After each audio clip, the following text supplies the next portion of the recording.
இத பாக்குறதுக்கு சாதாரண ஸ்ட்ரீட் வியூ மாதிரி இருக்கலாம். பட் இதை ஜூம் பண்ணி பார்த்தா இதுல இருக்க ரஜினிகாந்த் போட்டோ கூட நான் தனியா ஸ்கெட்ச் பண்ணி அட்டாச் பண்ணியிருந்தது. மோயன் மசாலா அவங்களுடைய பிராண்ட் நேம். சோ அந்த அவங்களுடைய கடை வந்து இந்தியால இருந்தா ஒரு ட்ரெடிஷனல் கடையா இருந்தா எப்படி இருக்கும்ன்றத வியூ வச்சுதான் சென்டர்ல நான் ஸ்டார்ட் பண்ணேன்.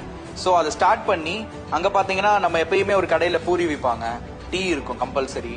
அப்புறம் வந்து சன்லைட்லாம் மார்னிங் போனோடனே சன்லைட் இருக்கும். நம்ம இந்தியால மட்டும்தான் சேர் ஆட்டோ பின்னாடி உட்கார்ற பழக்கம் இருக்கு அந்த இது. ஸோ அந்த ஒரு நம்ம இந்தியாவுக்கான லைக் சவுத் இருக்கட்டும் அதோடைய ரெப்ளிகேஷன் இருக்கணும்ன்றதுக்காண்டி மல்லிகைப்பூ வச்சு பெண்கள்லாம் போற அந்த சினாரியோ அங்க வந்து எப்பயுமே நம்ம வந்து பார்த்துட்டு இருக்கிற விஷயங்கள் அன்றாட வாழ்க்கையில நம்ம வந்து என்ன ஃபீல் பண்றோமோ அது எல்லா விஷயத்தையுமே நான் இன்புட் பண்ணணும்னு சொல்லி ஸ்டார்ட் பண்ணியிருந்தது. ஸோ எல்லாத்தையுமே ஒவ்வொன்றுக்கும் ஒவ்வொரு ஸ்ட்ரீட் கொடுத்து இந்த 40 feet வால்ல எல்லாத்தையுமே நம்ம வந்து இன்புட் பண்ணிருக்கோம். ஒவ்வொரு இடத்துலயும் நின்று பார்த்தவனா நான் வந்து இந்த ஆர்ட் ஒர்க்கை ஃபுல்லா கிரியேட் பண்ணிருந்தேன்.